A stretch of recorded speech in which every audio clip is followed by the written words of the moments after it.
Conspiracies, government cover-ups, Earth mysteries, monster cryptids. Hospital Porter's Pride and Dignity. Stop the New World Order. Welcome to HPANWO TV. Welcome to this, the 85th reply to comments video.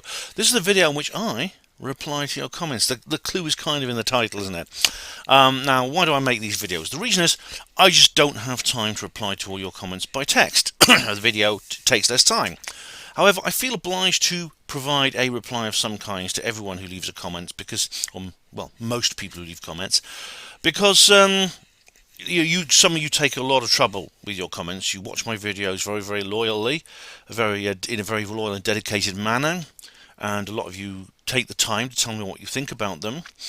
I think it'd be rude to provide no reply at all. Now you might think to yourself, well, you know, why? What's the point of making a video, Ben, where you reply to people's comments? Look, I only left one comment on one video. I'm not going to watch a 9.5-hour video for just that.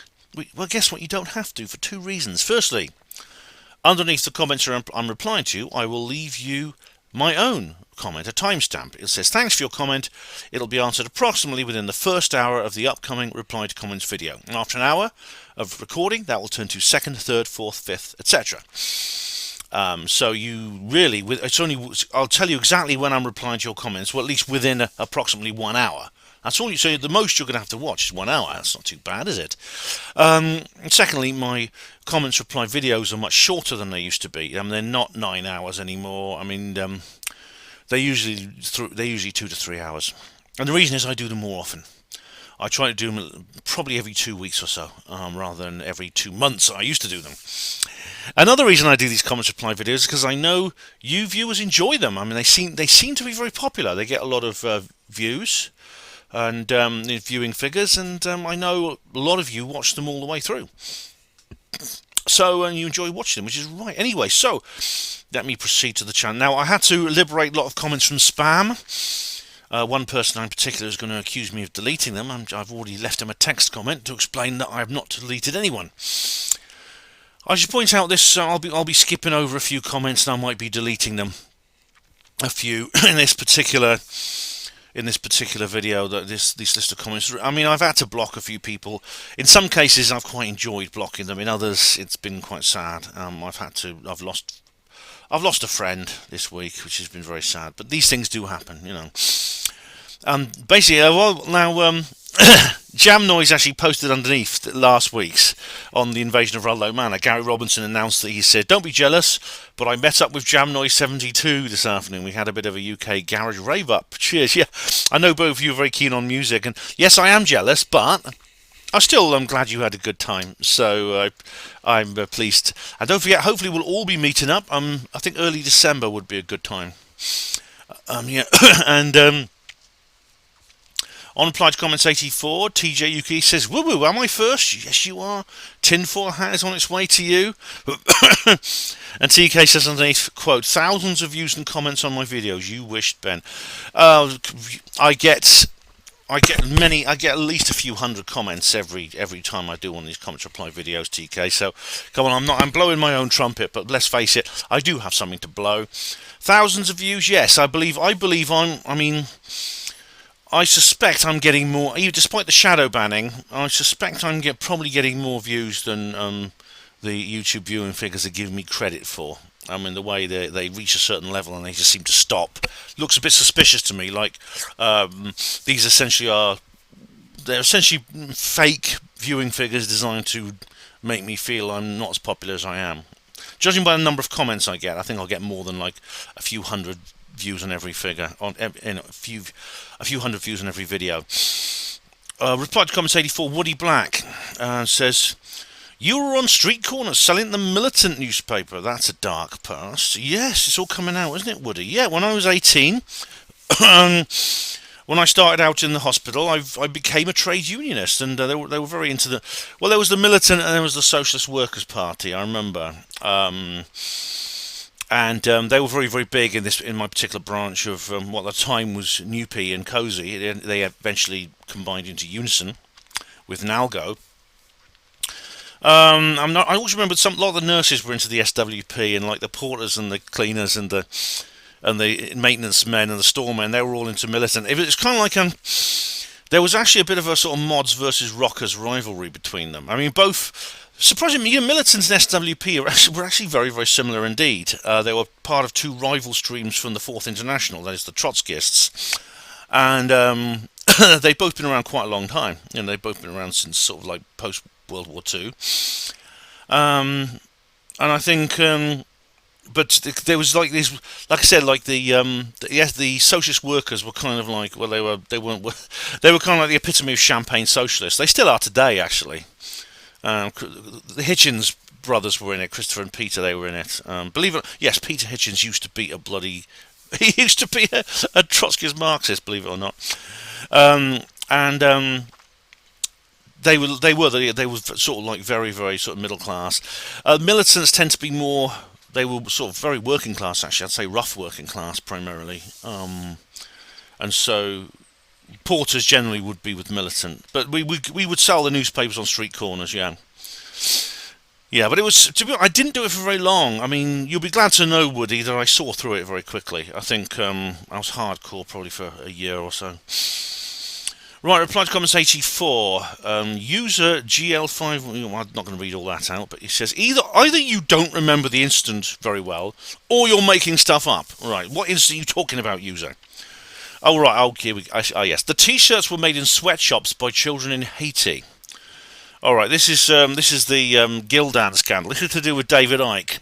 David Ike had he had like merch, like many people do. Let's have a look. I'm going to look these up. I'm going to look up to find this is true. Guys, Gildan. That he used two brands, two like manufacturers. One was Gildan, and the other was Fruit of the Loom. It's an American-owned Canadian manufacturer. Growth and acquisition. Anything about advertising? Oh, well, here we go. Right. Genesis SA. Right. This is a Haitian factory manufacturing T-shirts whose main companies, customers, Gildan Activewear and Fruit of the Loom, accused as the most serious offender in a campaign of retaliatory dismissals targeted at the leaders of a new labour rights union organising efforts in Haiti's capital, Port-au-Prince. Right. It doesn't mention. Let's have a look. 18, 19. I'm just going to look up the references now. It doesn't mention child labour, but it does mention these do appear to be sweatshops. Yeah. Okay. Genesis SIA. Right. Case summary. Union leaders fired illegally by the T-shirts factory Genesis SA of Haiti. Yes, alright then, so you can look, anyway, anyone can look this up if they want. So, let's go back to users' comments. T-shirts made by in sweatshops by children in Haiti. Right, they were not made by children, but they were made in a sweatshop. Right, yeah, so I was right, a user, and you were wrong. The guy who printed the T-shirts confirmed on the forum Ike was fully aware of the origins of the shirts and chose Gildan to maximise profits. Right, Ike and Sean fell out over who was getting the biggest cut out of the People's Voice scam. Nothing to do with Sean reading people's private messages. Alright, and we're going back in. This is going back quite a long way. A lot of people watching this video won't remember this, but this is early. This is very early David Ike forum drama from probably 10, 12 years ago or more. Yeah, I mean, this actually was something that concerned a lot of people. Why David was using Gildan when he could have used it like a British company, a workers' cooperative, to make the T-shirts to maximise profits. Right, well, I think that's an assumption on your part, and it's also an assumption that David Ike kind of chose this, and he did it. He just stuck two fingers up at whoever was telling him that these were human rights abusers, etc. And they had there was this lawsuit against them for sacking trade unionists and things like that. So I think that's an assumption. As user, if you are who you think you are, then you've always simply tried to paint David Ike in a bad way, and you've always made assumptions about him in a very ungenerous manner. So I'm not going to take your word for it. Ike and Sean fell out over who was getting the biggest cut from the People's Voice scam. Nothing to do with Sean reading people's private messages. From what I gather, Sean was accused of reading people's PMs on the board. Yeah, on the David Ike forum. Yes, he was.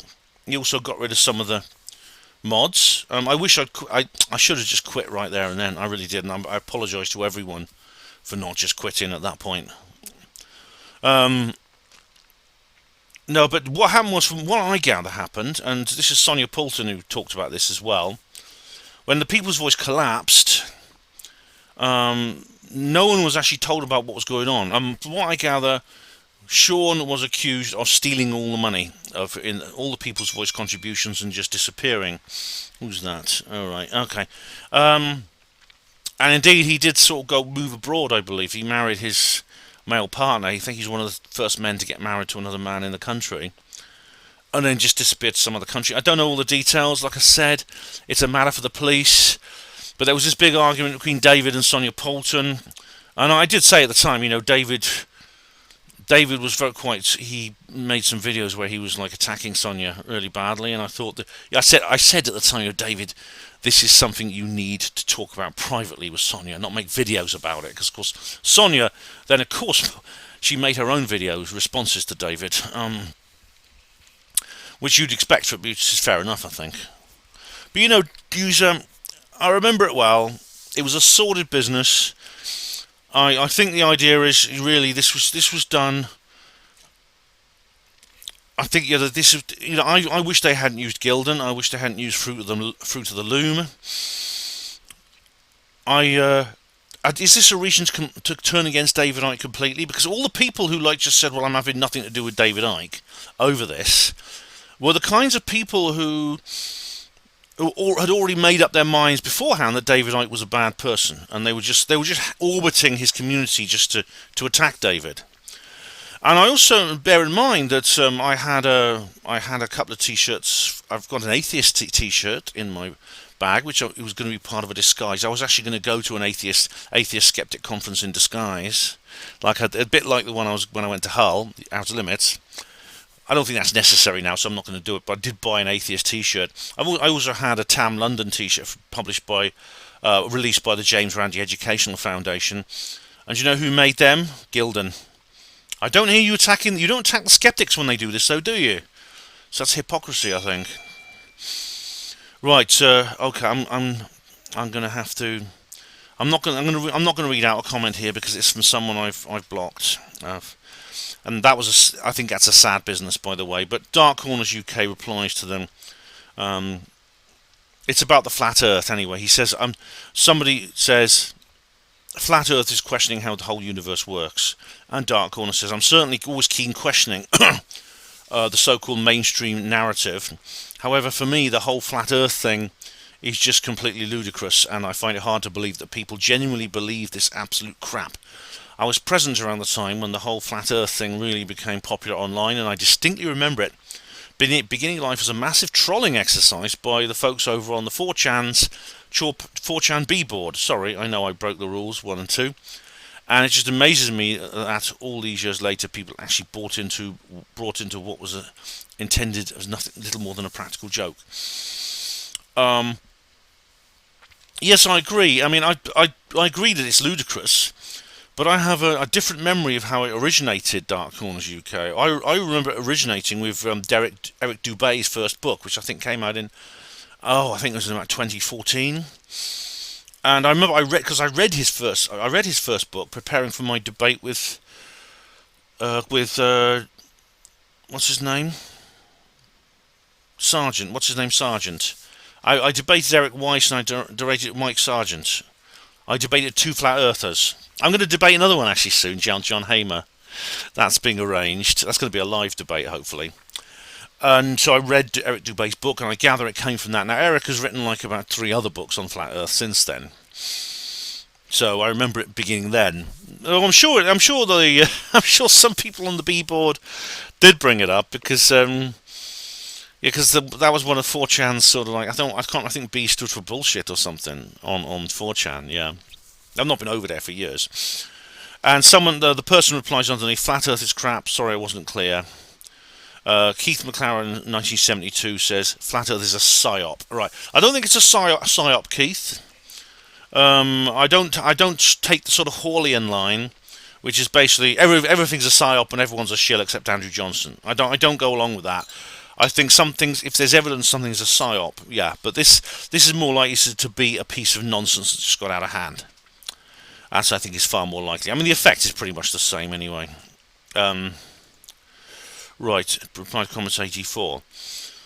Ben, you did say there are too many brown faces in the UK, right? If you can find me where I said that, can you find that quote? I think you mean libel, not, because this is what he's quoting me of me saying there are too many brown faces in the UK. I don't remember saying that. I don't think I don't know anything about that. I don't. If I didn't use those words, I think I might have said that mass immigration is a bad thing, and you have actually you've interpreted this and misquoted me. And user carries on. I think you mean libel, not slander. Slander is spoken. It's only libelous if it's not true. So, go on. Post me a reference then. It is true. So you are libeling me. You nearly slipped up after denying, saying you by admitting you did. What? Jacqueline knows you said it. I gave her a link which she saw, commented, and then removed the thread from her channel. According to her, me bringing it up was worse than you saying it. Yes, well, user, I've noticed you posted it to her then and didn't post it to me. I wonder why. I can't remember saying anything like that. I think that's a horrible. I think there are too many brown faces in the UK, quote unquote. Is a horrible thing to say. I think there are too many foreign people in the UK right now. Yeah, there are people with foreign origin in the UK. Most of them, of course, are non-white, and this is not because I'm angry with people and I hate people, and I just have a prejudice against people who are different colours. It just means that this is an agenda created by the government to blame for it. It's the government I'm angry with. The brown people, whatever they are, coming into the UK, they're being victimised by this agenda as much as we are here in Britain. Reply to comments 84. South Coast Tricky. Thanks for your usual full response to my comment near the start of hour 4. As usual, more food for thought for me. Looking forward to your gated communities feature now. Well remembered, South Coast Tricky. Yes, I am going to do. That's one of my videos I've got planned for myself. Okay. I'm going to skip that comment over. All right, so there's a comment I'm not going to read out because it's somebody who one of the people who's turned against me. Reply to comments 84. Dark Corners UK, who has not turned against me, I'm pleased to say. Hi again, Ben.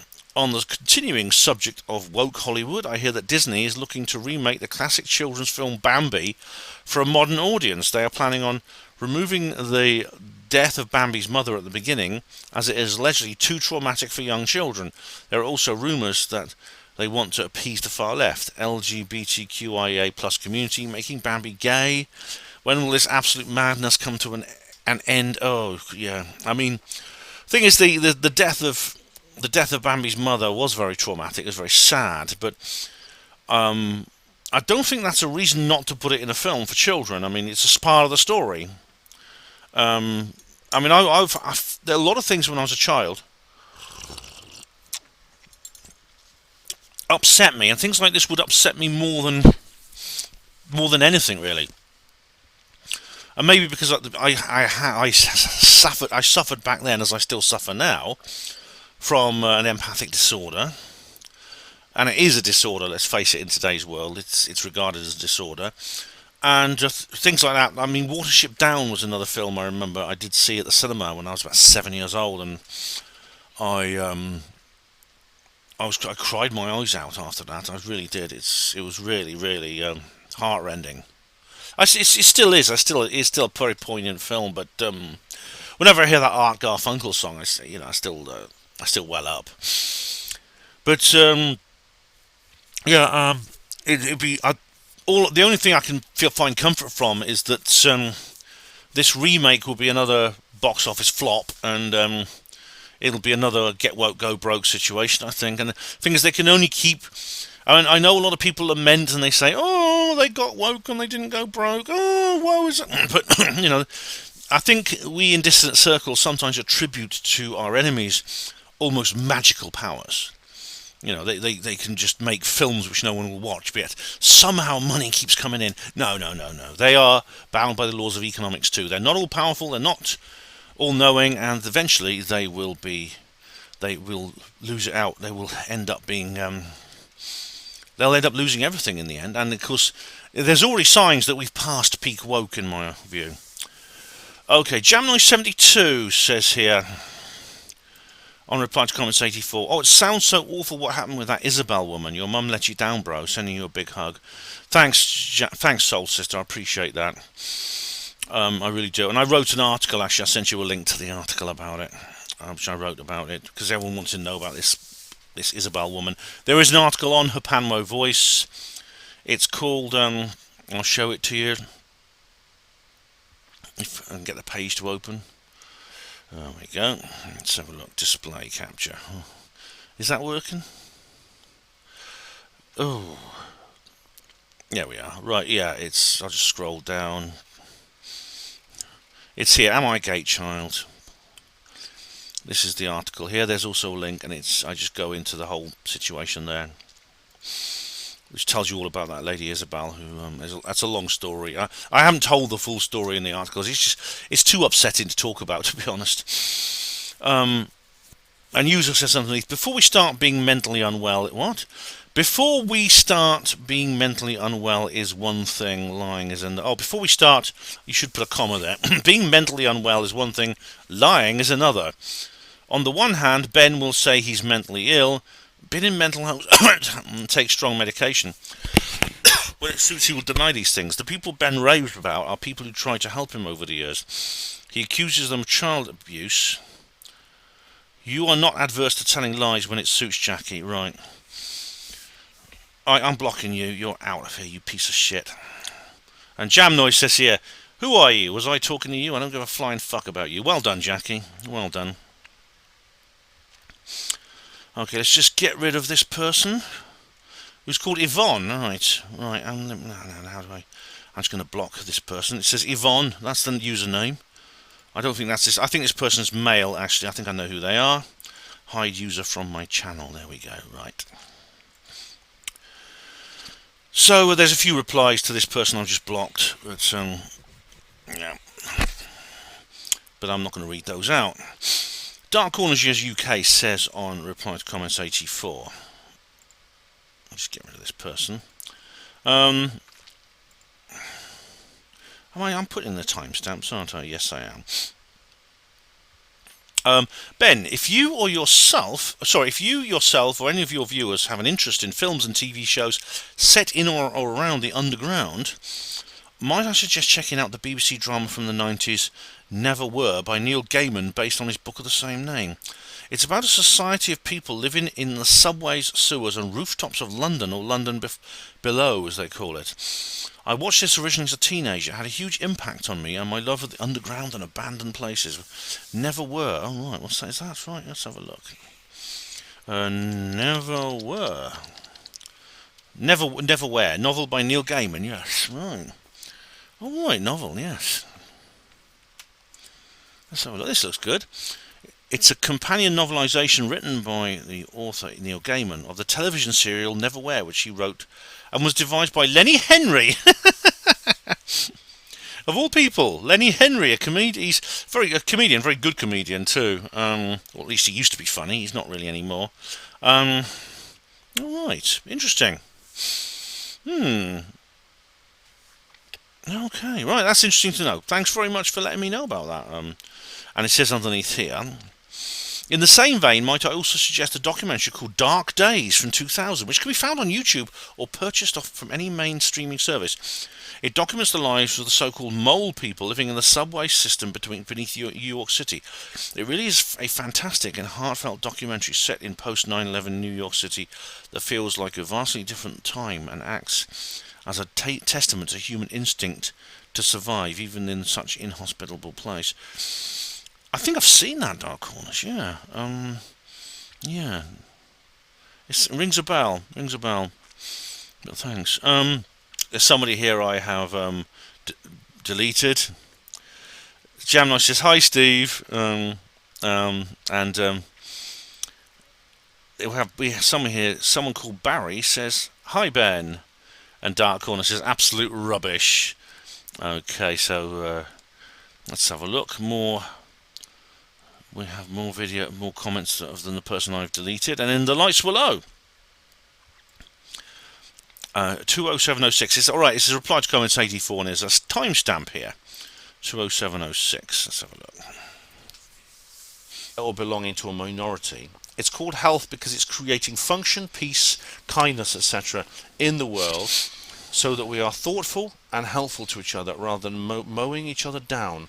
It's what's this about? Okay. Hi Ben, says the lights below. At this point, I cannot be the only one wanting Charles Scott back instead of this continuous dialogue. Right. The person. Okay.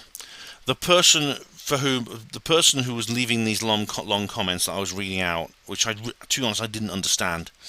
I couldn't understand their point. Has now disappeared. She's basically turned against me and gone, and I don't know why. I mean, it's really weird. I don't know why she did that either. Anyway, she's gone. Now, Jack Burns says underneath, didn't Charles Scott have an obsession about OLM tickets? There was another Charles, maybe of Project Camelot, who was very popular, or am I missing a joke here? No, Jack Burns, Charles Scott did have an obsession about the Outer Limits magazine and my secret infiltration of it in disguise. He was convinced that this was all nonsense. I'd made it all up, and basically that I was not banned from the conference, and I could have gone any time and bought a ticket and just gone along. I disputed that, and I did have a little argument with him, but then it just got to the point where it became so repetitive and just so continuous that I had to block him. And now the Charles from Project Camelot is someone very different. This is a chap I do know. I actually was on a live stream. It was on Terry Joyce's channel. I was on a live stream with him, and and he's this guy who does impressions of the bald guy, who's filmed from behind, Charles, just like I did. This is how we got to know each other, because we both did impressions of this guy Charles, who was on. He did an interview with Bill Ryan, and it turned out he was like a typical Cockney blagger, telling a load of crap, and Bill just was sitting there nodding along, going yes, yes, yes. And the Lights said he did indeed, although unbelievably dull. Right, Lights is talking about Charles Scott here. It made more amusing that the person going on and on to which Ben was responding when I timestamped. All right, that's this person who's disappeared. Yes. No problem. Well, Lights, she's gone now. She's gone. To be honest, I found it difficult to read out her stuff because it was all she wrote a lot of material, and it was very, very nebulous. I couldn't understand most of what she was saying, and it was very difficult. And I don't understand why she disappeared either, but she's gone anyway. Jack Burns says, gotcha. I tend to agree, and also think Ben's good nature and open discussion format is being taken advantage of. Expecting somebody to read through several dozen paragraphs of views and perception is a bit much. Well, maybe that. I think some people have done that, Jack, and I don't think I'd have put up with that for much longer. Actually, I mean, even before this this person disappeared and turned against me and disowned me, I would have. I think I'd got to the point where I'd said, look, I'm not reading this stuff out anymore. I mean, there's other people I don't read everyone's stuff out. There's other things that other people I don't read their stuff out.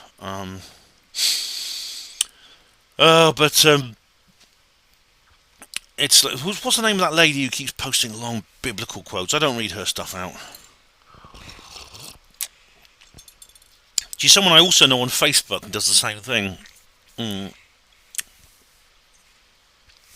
Okay, more comments from the person I blocked and replies. Reply to comment 84. Nothing as it seems, says. Sorry to say yet again you have misconstrued my comment. Perhaps I can make it clearer. Whilst you addressed Americans as naive, I'm attempting to point out that the Second Amendment still stands here in the land of the naive Americans, and you have disarmed to such a degree as to become completely vulnerable to the proverbial threat of quite likely any action they wish to take. All right. Point taken. Nothing as it seems. I mean, I do wish we did have we had a Second Amendment here, but as I often say to Trevor when we do Third Rail Radio, Britain has some of the toughest gun control laws in the world. Yet we still have criminals on the states. Criminals still have guns. The state still has guns. We have shootings by the police. We have shootings by bank robbers and people like that. Yeah, so, all right, maybe you make your point. I mean, when I said that Americans were naive, I felt that when talking to them often, I feel that they don't seem to be aware of a lot of what's going on in the world. That's what I meant. It wasn't meant to be an insult. Right, Wayne Model Builder says here on Reply to Comments 84. Ben, I actually owe you an overdue thank you. It just dawned on me while listening to this video. About 8 months ago, my old channel, Wayne RS4, I commented on a video of yours when you were struggling with something which I can't remember off the top of my head. Anyway, I too was feeling very low and sad and was close to ending things, to be honest. But your kind words and outlook on life helped me and picked me up a bit. And well, I'm still here and I'm over the worst. So Ben, a big thank you for, I guess, saving my life at a point when I was really low. I'm still on the mend and getting there slowly after a divorce. I didn't want, but I guess it was for the best looking back. I mean it, Ben, thank you so much. The reasons I started my new channel was just to use as a distraction making videos, and it's worked so far. Oh, bless. Oh, bless you. I mean, Wayne, I don't know what to say, but I'm really pleased, and you're very welcome. You really are. I put a big love heart on there for you. So yeah, I'm really, really pleased. And you know, that makes it all worthwhile, to be honest. It really does. That's what I do this for. I do this because I love the idea that I'm doing something good for people. David said yes, please on a on my community notice about Dune, about doing a Dune review. And as you know, I've actually uploaded a video where I'm giving more details about the Dune review I'm doing. So that I'll be coming on to that in a minute. Okay, we now have on Reply to Comments 84, Straw Person. Oh, that's a good name. Straw Person says here, I know to my soul that I should not have the medical procedure. Oh, right. Is this the arm ticket? Is this the silver dart? I felt it from nowhere else. It was from my soul, end of. Well, you should always listen to your soul, Straw Person, if you get these inklings are often proven right. Anthony Peake talks about this, about the daemon, how it communicates with the eidolon. Excuse me. The daemon, your higher self, and your eidolon, your conscious mind. It was from my soul, end of. I'm pretty sure my cat has a soul as well. Oh, I don't see why not. If humans and cats were mammals, you know, we both appear to have a consciousness, so why not? Can I prove it? Nope. But nobody can walk in my shoes or can experience my reality, just as I cannot theirs. If people think there is no soul, that's up to them. I do not give a stuff. I'm not sure why I even bothered writing that in this case. Well, you have done anyway, Straw Person, and I'm glad, because that's an interesting question. And indeed, I've covered it, and I've done entire videos about this question. Can you prove the existence of a soul? No. You can't weigh it. I mean, I know someone did try to weigh a soul by putting a dying man on a weighing scale once, and when the man died, he immediately lost about 2 pounds in weight, and so the scientists concluded that the soul weighs 2 pounds 6 ounces or something, because that's how much weight he lost. That's probably more likely to be evaporation of moisture evaporation from the mouth and the respiratory tract. So the soul obviously doesn't have a physical form. You can't prove it, no. I mean, what you can do is it may be possible to prove there is a brain function that does the work of the soul, and that's never been found. The eye module, as it's called, this is the big hope of neuroscience, which hasn't been achieved. I mean, we may one day find that. I mean, there's always the skeptics. You see, the skeptics can never really be proved wrong, because you know the proof that they're looking for, you know, of materialism could be just the next. They'll say, well, you know, we still haven't done this experiment on the brain and things like this, and when we do that, we'll know for sure. They've been saying this for a long time, but you know, every time they say, well, we don't know, it might be, who knows, it's just the next breakthrough, and we will approve materialism. Materialistic monism, just one more breakthrough. And you know what, they could be right. They could be right, but they've been saying this now for probably close to a century, when serious neuroscience began. So it's an interesting question. I don't have time to go into now, but I've done. If you look at my free will videos, they're very good. Yeah. But this is what's known as the hard problem of consciousness, which is how can you explain the sense of being? This is this self-awareness we have. There's some interesting people who tried to get to the grips of these. There's David Chalmers, Anthony Peake, Daniel Dennett. Daniel Dennett he's approached it in a very...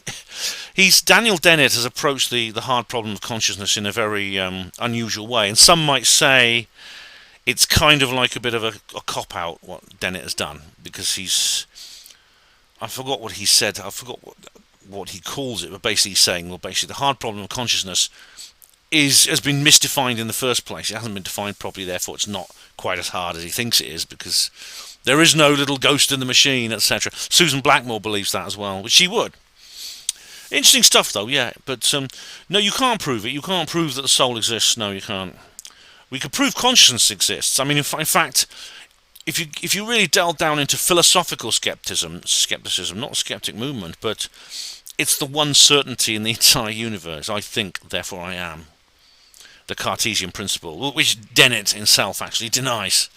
But I mean, these are people in a minority.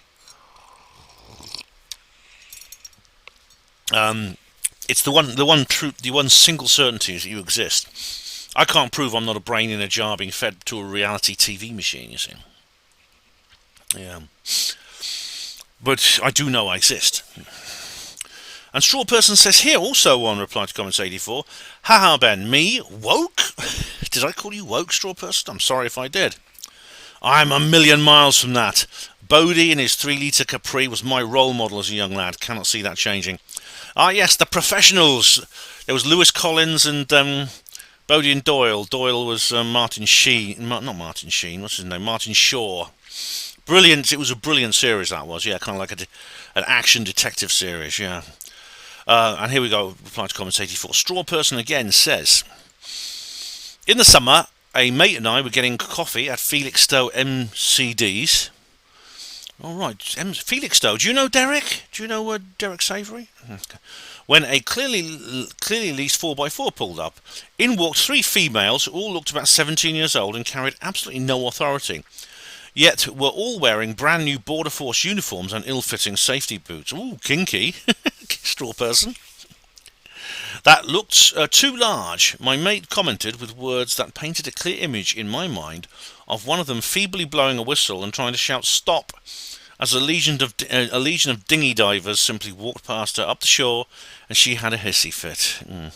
Well, basically, yes. I mean, the dinghy people arriving, they're arriving in such huge numbers that you can't really stop them once they land. I mean, you have to basically they have to get boats out there and literally escort these vessels, these small.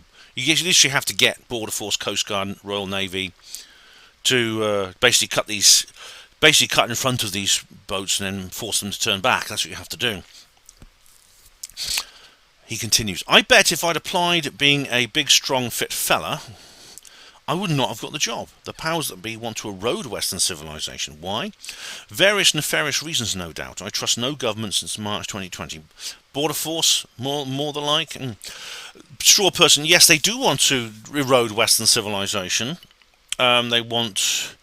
There's that guy who... I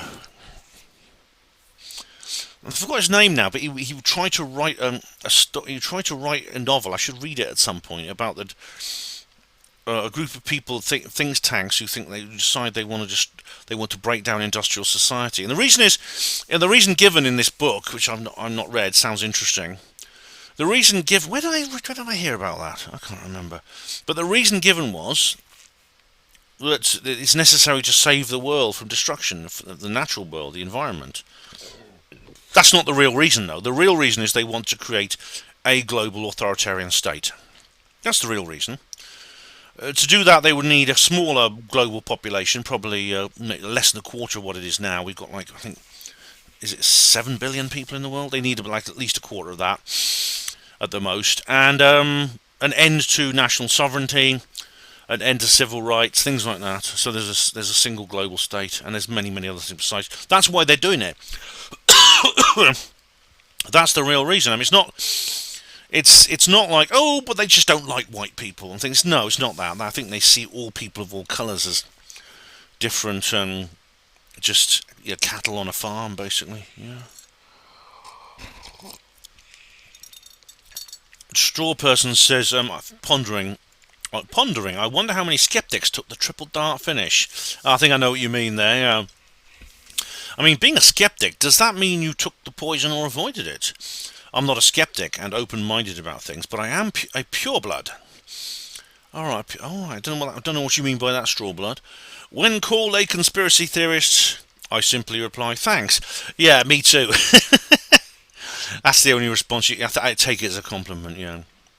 And Straw Person says, I simply reply, thanks. I wear it like a badge of pride, and it seems a lot of people who were quick to ridicule me a few years back do not want to talk about certain subjects, or quietly told me I was right about this or that. Well, Straw Person, welcome. Welcome to being a conspiracy theorist. That's what it's like. It's one massive told you so, isn't it? I would rather be wrong than say I told you so, which I do not say. Welcome to the club. I try not to gloat, Straw, but it is difficult. Henri Paul's sober, by the way, it's been proven. And if you ask people, was Diana murdered, the answer is probably yes. Henri Paul was. In fact, there's a film of him tying his shoelaces just before he got in the car for his final drive. He was seen with Diana and Dodie and Trevor Jones, and he bends down and ties his shoelaces. Now, if he was drunk, he wouldn't be able to do that. He'd tip over. Reply to comments 84. Ben, I can't help but wonder, this is Jack Burns, whether this Isabel lady met Centaur. Right, and I actually put a text reply in here, and I put a link to the article I wrote. And the answer is yes, I think she did. I mean, in terms of timing, Centaur came into our lives when I was about 8 years old, and Isabel when I was about 12. I remember, and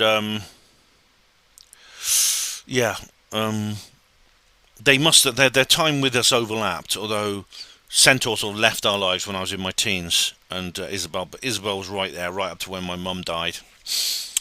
Jack Burns says, well, it didn't affect me when I left home so much, but when I was there, yeah.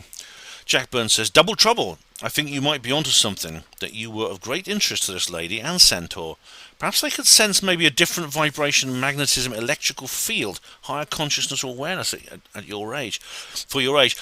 Well, a lot of people have claimed that, and it may be true. I mean, it sounds a bit arrogant of me, but what if it is true? What if it is the case? Yeah.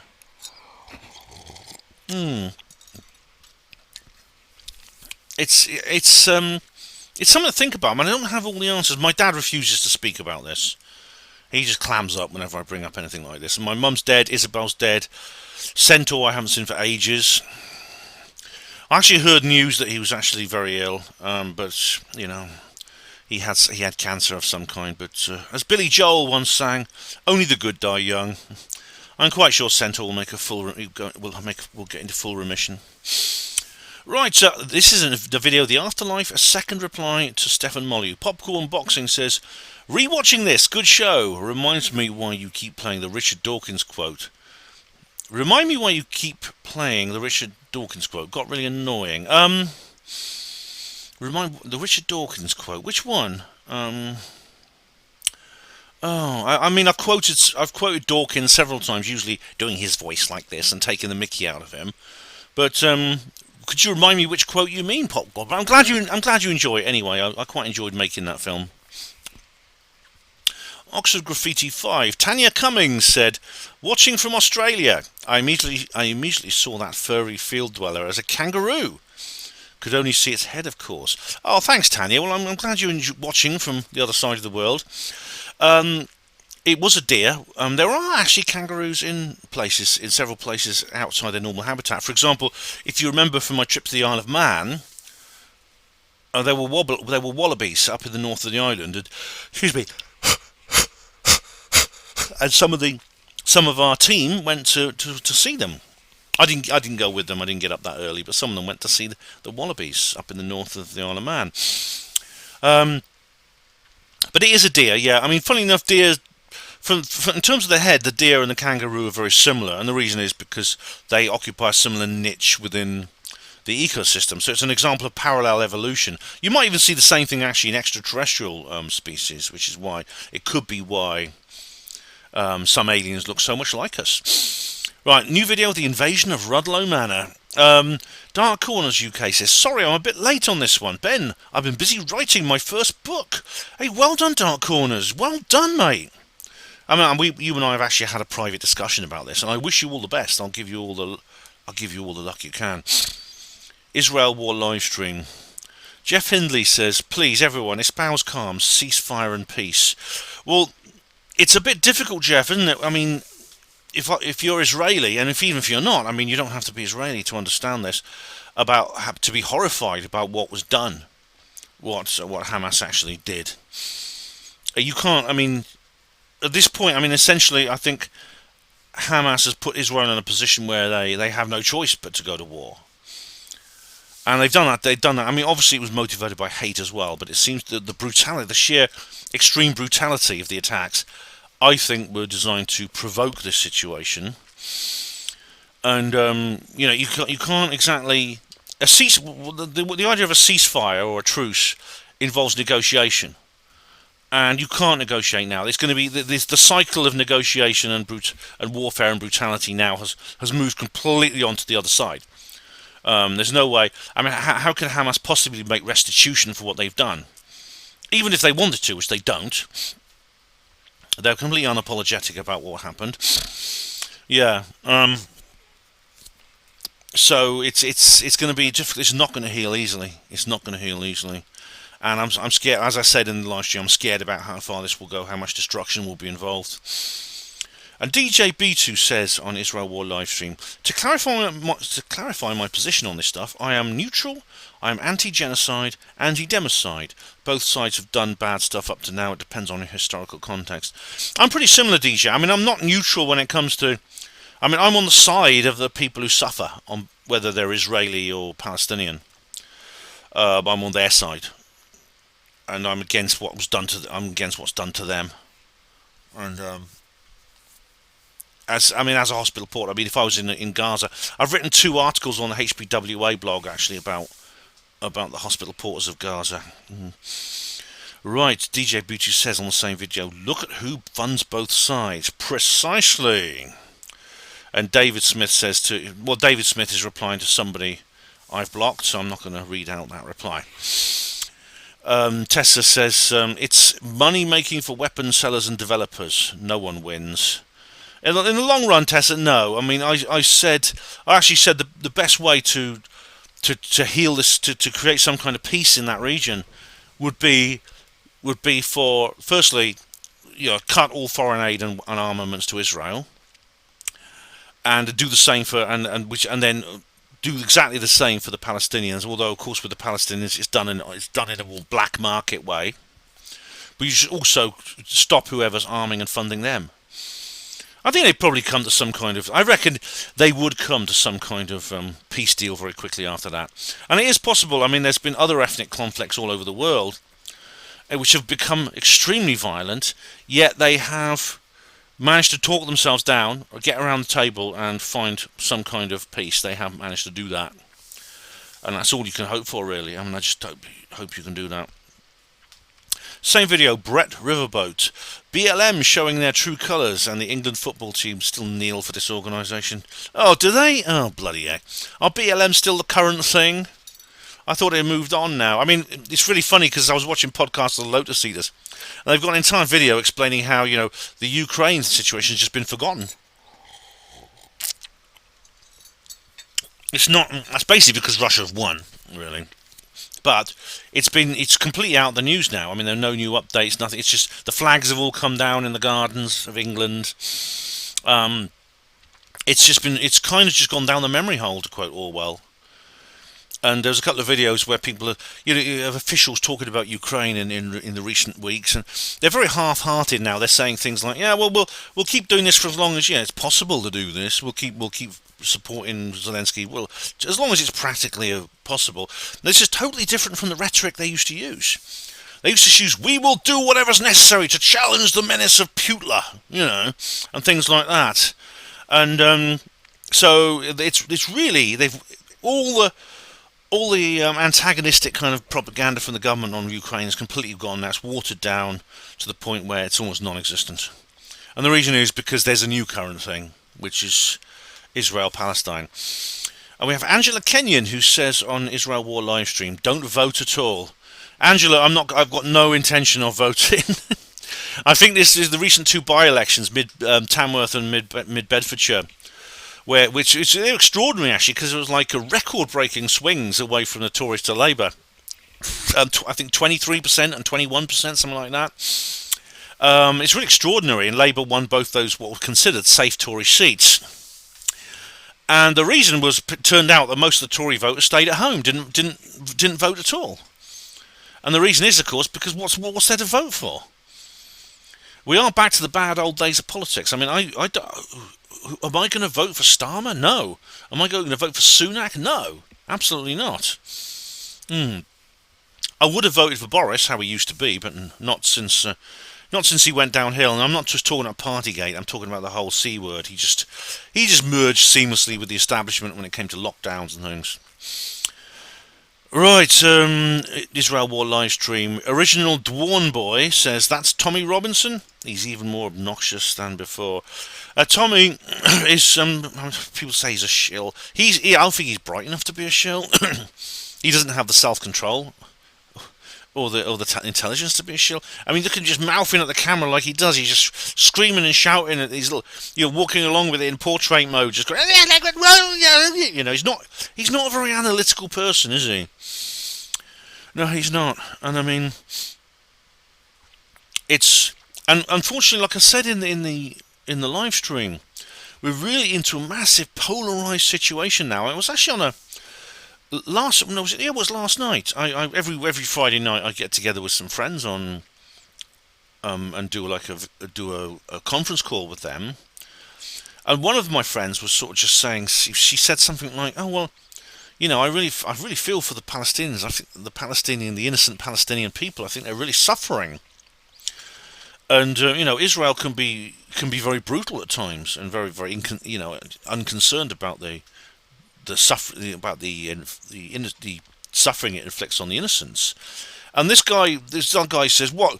How can you say that after this mass massacre, this mass murder, these kidnappings?" And I was thinking, I actually said she didn't say that.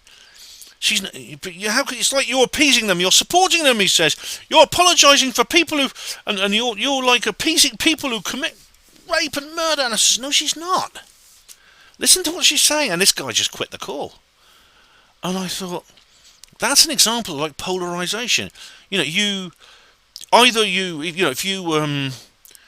you say something, you can be horrified about what happened, about what Hamas did, and I am horrified by what they did to those innocent Israelis. But then the moment you say something like, well, maybe we shouldn't actually nuke Palestine, and they say, you apologists for Hamas, you Hamas supporters, you are cheering them on. I bet you're pulling down the missing children posters, aren't you? Like, bloody hell, it's like you're either plus 10 or minus 10.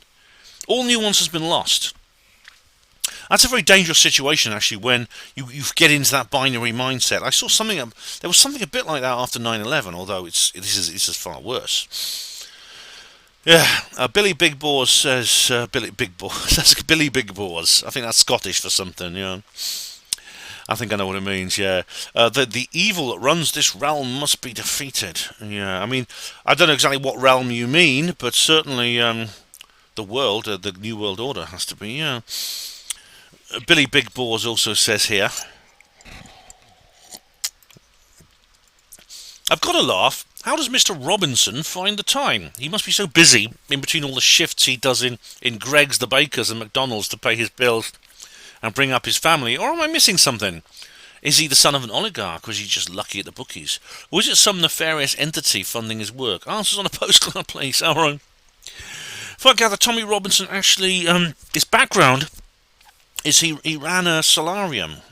He had a business in Luton, which I think was just like a tanning centre, solariums and things like that. And people used to go in and used to get like a fake tan under the sun lamp. Same video, Mr. Billy Big Boar says, "Thank God for Tommy. He's needed to reaffirm my delusion in humanity. Tommy Shekel should be his name." Well, he actually claims that he's not getting any money from Israel, and I believe him. He does support Israel very, very strongly. But he says they're not funding him. I believe they're not, because he's so willing to do everything for free. Why would they pay him?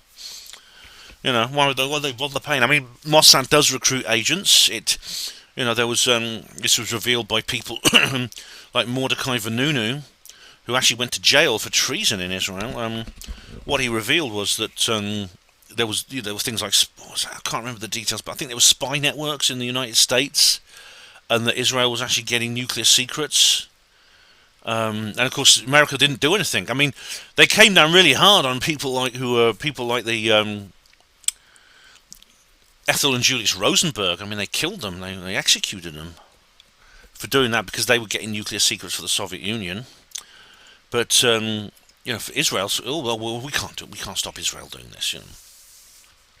Billy Big Boars says here on Israel War livestream, for any sane mind left, Hamas is clearly a construct of Israel to dilute the previous power of the PLO. Sadly, both have been brainwashed by their own peoples to die fighting for a cause and plan that they know nothing about. No way the surprise attack was a surprise. One of the best trained and supplies armies in the world, and it didn't spot 24 incursions along the most secure border in the world. Humanity needs a serious shake. Yeah, I agree, Billy Big Boars. Can I call you Triple B? I agree, Triple B. And in fact, this was the reason I focused on Efrat Henningsen and what she was revealing, former intelligence officer. She also thinks this doesn't make sense. How these people, these what's it, paragliders and a bloody bulldozer pulling the fence down. I mean, all the billions of pounds in military aid is given to Israel, and what? I mean, they're almost like Switzerland. I mean, I think Switzerland is a unique country, because literally every single person in Switzerland serves in the armed forces. They are literally every single person, every single Swiss citizen is also a Swiss soldier. And Israel is very similar. Basically, they have I think nearly everybody actually at some point in Israel does time in the IDF. It might even be like a condition of citizenship, like national service. So it's like a kind of like part of the social contract. And so this has a huge, so literally that's millions of people, and they are funded and armed by the biggest military-industrial complex companies on Earth. And as you said, best defended border in the world. Oh, but they'll fly some paragliders over it and get a bulldozer out, knock down the fence. Yeah, likely story. Humanity needs a serious shake. Another division and diversion tactic by the cabal in today's clown world. What next? We have done disease, death of so-called royalty, mass shootings, pedos, war, infiltration, pedo again, war again. Not had the terror attack in a while, so let's slip that in. Another shocking pedo, then maybe a Beckham story. Fuck, let's do a Jimmy Savile faked his death story. No. Tony Blair was actually a nice guy. Geez, can't go that far. Who would believe that? Billy, don't give them ideas.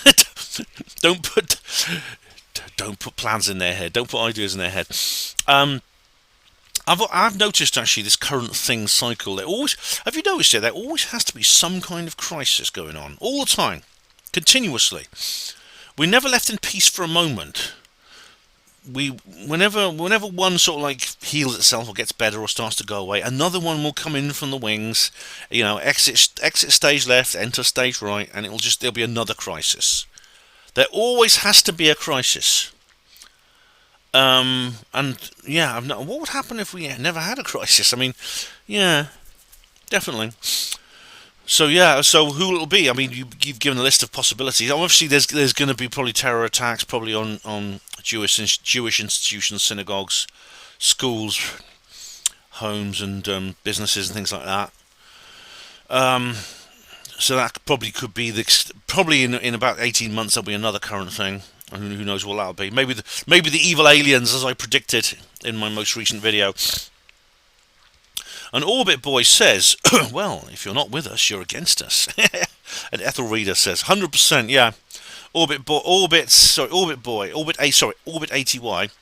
That's exactly what, do you remember that was what George W. Bush said? You're either with us, or you're with the terrorists. And again, it's kind of binary polarization, isn't it? Yeah, definitely. Anyway.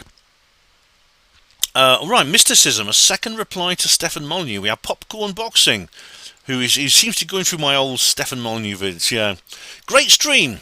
Thanks, mate. Thanks. It wasn't a stream; it was like an upload. But thank you very much. Did Steve accept the debate? I don't know why you kept repeating that annoying quote from the crop circle girl.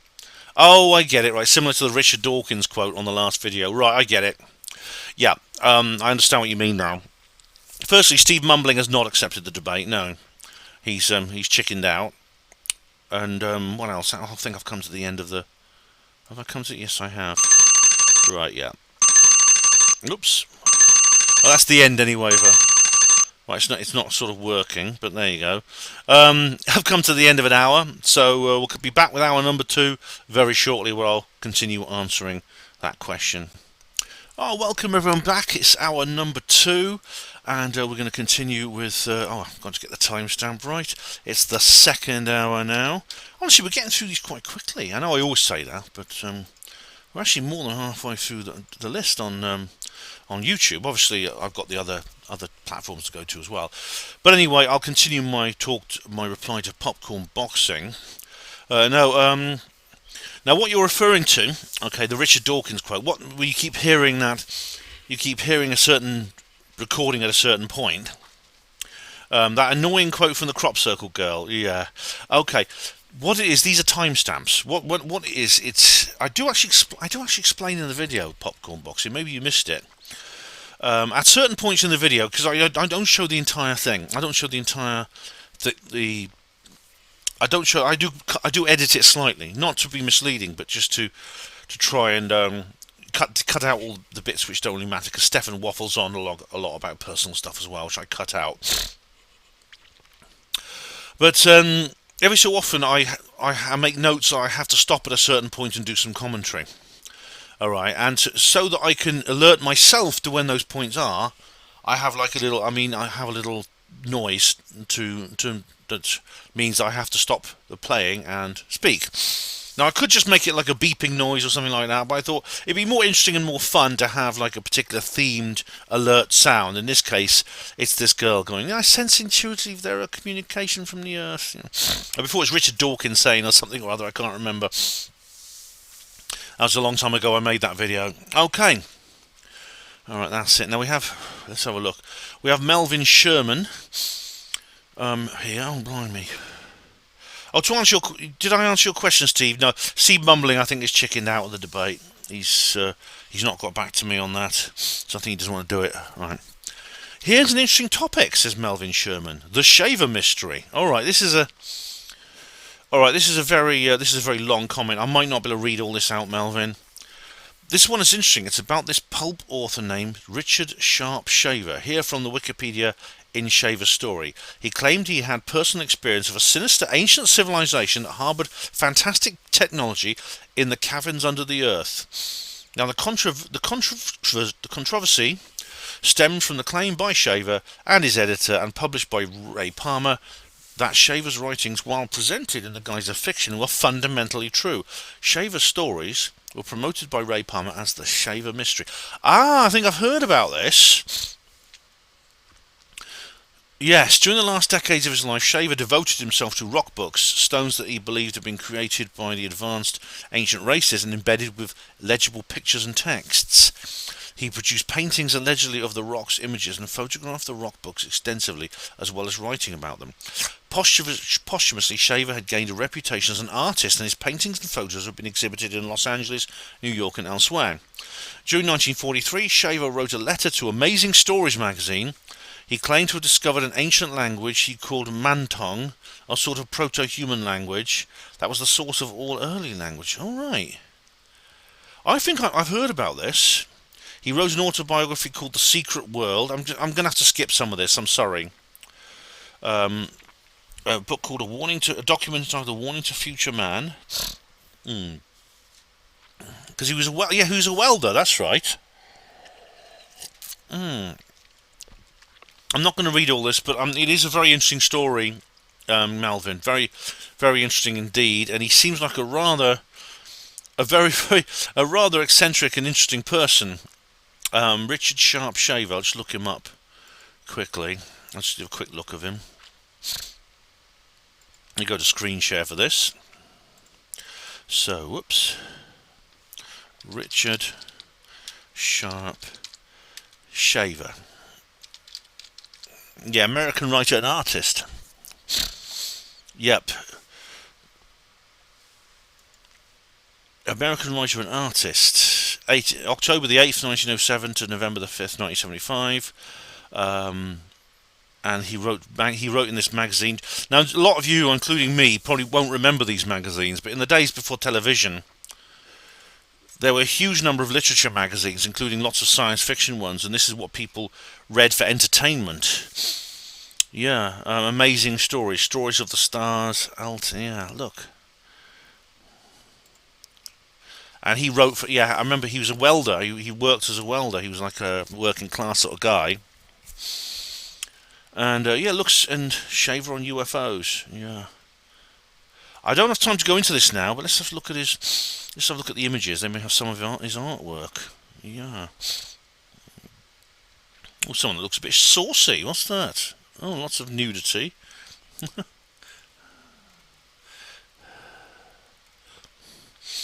I think this was him. Yeah, that's him, I think. Oh, it looks interesting. Thank you very much to that. Thanks for letting me know about that, Melvin. I'm sorry I can't focus on that in more detail in this particular video. Melvin Sherman has also said here. This is more. Oh, this is more about the biography of Mr. Shaver. Yeah, I think maybe you've cut and pasted this from Wikipedia, which is fine. That's absolutely fine. I don't. It says here he was kind of a poor man. He was kind of like a poor man's L. Ron Hubbard. I don't think did he have a cult around him? Mm. Yeah, but he had a language and everything. Oh, it's really interesting stuff. Yeah. Diego, right, new video. Dune Watch Read Party Introduction. Israel Diego Rivera, genius, second TH164. Right. Are talking about having worms. Right. Well, yes. Worms, the big worms come into it, don't they? Those worms. God knows what they eat. I mean, it wasn't a very practical piece of science fiction. It's still really cool that I don't think the story would have been the same, and Arrakis wouldn't have been the same without the worms, the Shai-Hulud, the giant worms, you know.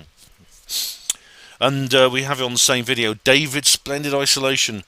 Is dragon juice your spice melange, Ben? Yes, in fact. A couple more sips and my eyes will turn blue. Same video. Hugo Rune. Hey Hugo, how you doing? I'm loving this, Ben. My memory now fails me, but I do remember enjoying and reading the Dune series years ago. My memory fails now. Please remind me of how many there were. Oh God, I don't know. I've only read one. I've only read the first one. And Mars7589 says 3 books. The second film comes out in March. Well, the actual film that's coming out in March is actually part 2 of the Dune series. Oh, for some reason I put 2 timestamps on this. But Villeneuve has essentially created it's not actually covering, I think, the second books, like the sequels to the original Dune. The story of the first part, as you know, because you may have watched my review of it, the story of the first part ends halfway through the story of the first book. But Hugo says, thank you very much. I mean, maybe Villeneuve will adapt the others. I don't know. He might. Gary Robinson says here, I've always wondered. I know Gary's going to have a lot to say about this because this is on the Dune video. I've always wondered how the 1984 version of Dune would have turned out if Ridley Scott had been the director, which of course was the plan before David Lynch came on board to replace him. Right. Well, you know, it's an interesting. You know, what ifs are very interesting, Gary. Because I mean, when I found out that the original plan was to have a Dune movie with Mick Jagger playing Thade Rother, and I've got who else was there in it? I mean, but I've often wondered what that would be like. And as I said, I often think about what that film might have been like. Especially, it would have probably looked very similar actually, because Dennis O'Bannon was the special effects artist, the special effects and production designer who worked on the Lynch film in 1984. But he was originally contracted to the film from 1981, the original. Was it 1981? Let me just find out the details. I hate it when I can't think of something. This is really important. Hang on.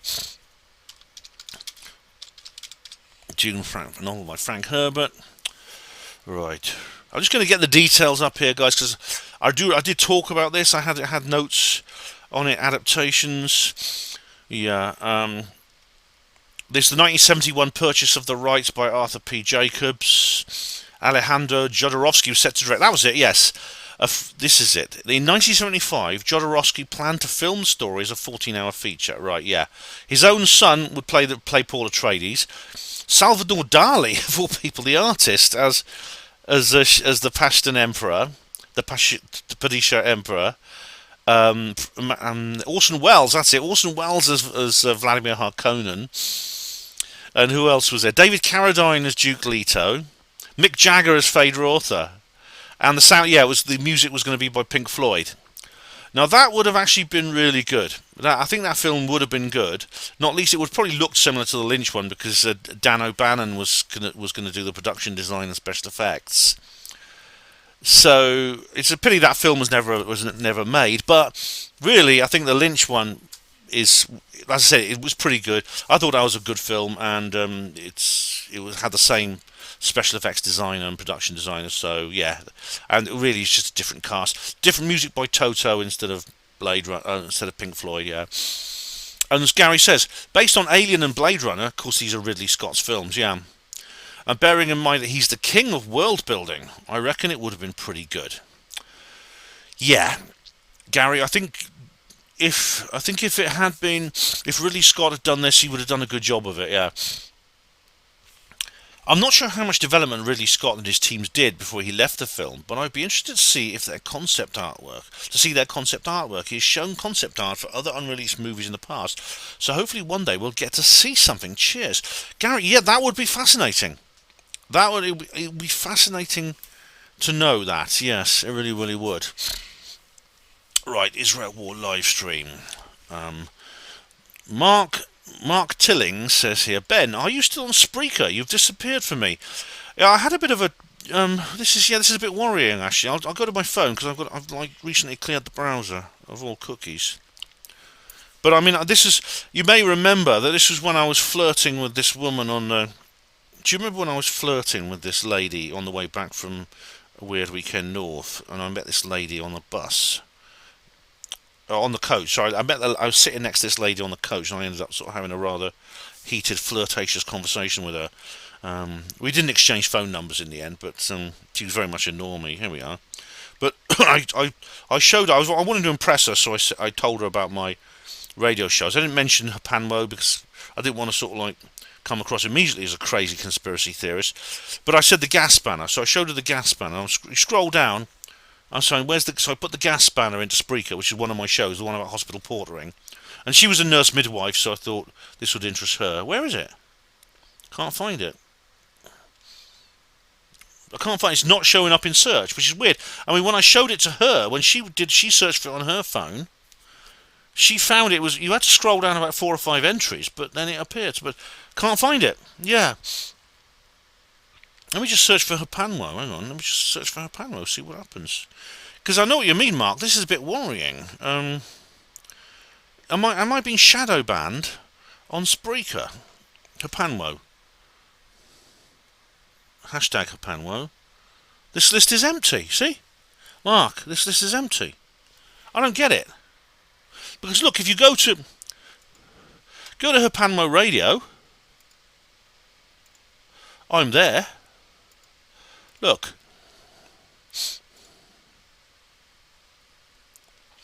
You should be able to see me. There I am. Look, there's me. That's my latest HPANWO show there.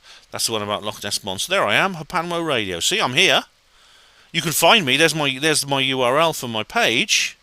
I'll just try searching with Ben Emlyn-Jones. Hang on a sec. I'll just try that because it is a bit worrying when that happens. I just took Ben Emlyn-Jones. Here we are, Ben.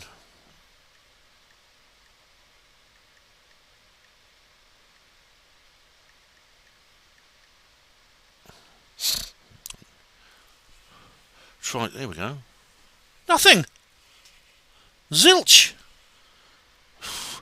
See, Mark, this is worrying. Actually, I mean, I could write to Spreaker and ask why that is, why I'm not appearing in search algorithms anymore. I mean, this is just complete shadow banning. I mean, I'm there. You just saw me. I do at least 3 shows a week on there. I mean, but I've disappeared from you. Yeah, I mean, this is what I suggest you do. I mean, the only thing I can suggest right now is to go to the HPANWO radio blog, which is this one, which is this. There I am there. HPANWO-radio.blogspot.com, and there's all my shows are there. The gas banner you see there, and things like that. They're all there. That's all I can suggest. I'm sorry, it's not my doing. It's literally a form of shadow banning. I wonder why. I didn't know Spreaker did this, because Spreaker, I'm bloody paying Spreaker. That's the thing. Spreaker's not free. It costs me £19 a month. So why is this happening? I mean, I'm gonna maybe find another platform if they're gonna do this to me. I really will. Right. Dune. I'm not on screen share now. Right. Dune Read Watch Party Introduction. Neil Peel Paranormal. I remember the paperback cover painting. I can't remember the original film though much. Alright, there's been several editions of the book and they have different artwork. A lot of it's very good. Yeah, a lot of it is very good indeed. And Gary, as I predicted, has got something to say about this again.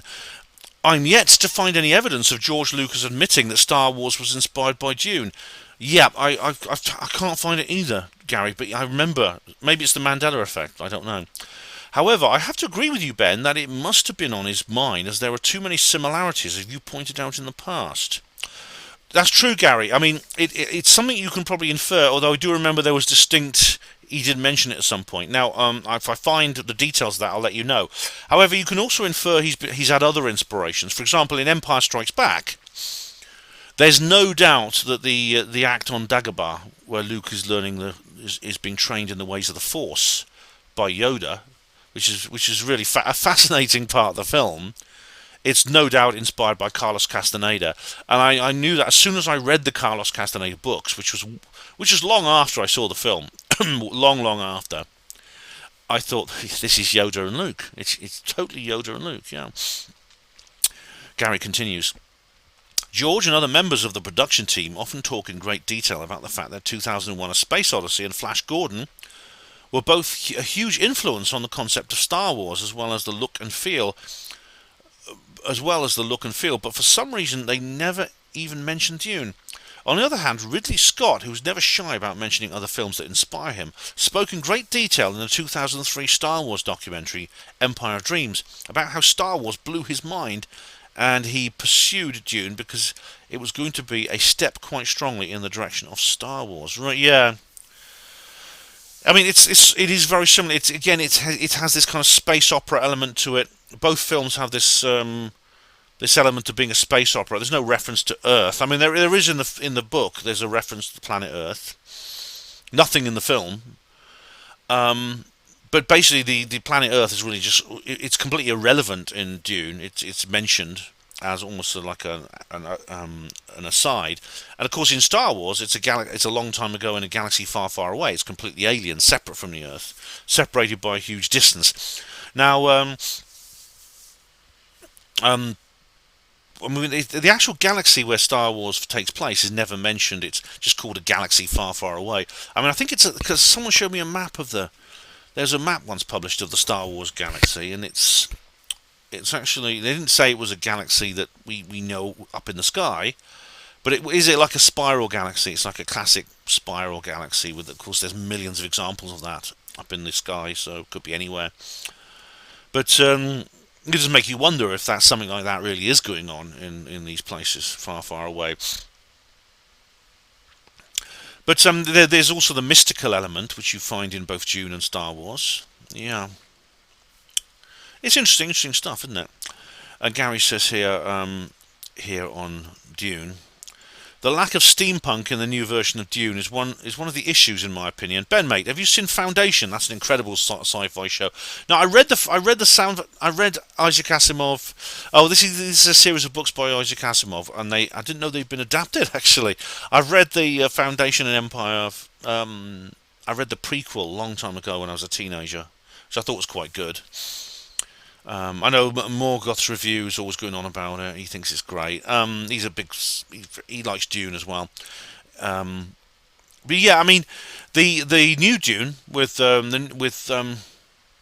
by Denis Villeneuve doesn't seem to have the steampunk feel of the Lynch movie. There is some electronics, so they're quite simple electronics, such as like analog dials on the ornithopters and things like that. Yeah. Even in the Lynch one, there's things like Dr. Yui has an X-ray machine in the Lynch film. It's really kind of just it's the Butlerian Jihad wasn't about destroying all electronics. It was just destroying electronics that were very sophisticated to the point where they had artificial general intelligence. Yeah. Dark Corners UK says on Dune, as I mentioned in a previous post, this is not one of this is not one of my favourite Lynch films. That would probably be Blue Velvet or Twin Peaks. Mulholland Drive and The Lost Highway are also top tier Lynch. Right, I've only watched Twin Peaks, which is of course a TV series and a series. There are some films and there's a TV series. That was superb. Twin Peaks is brilliant. Not read any of the others. Not watched any of the others. I did watch. I tell you what, I watched Inland Empire last week, and it's an extremely surreal morass of nonsense. Basically, it's one of these films where to quote that line from Tootsie, Bill Murray, I saw your play. What happened?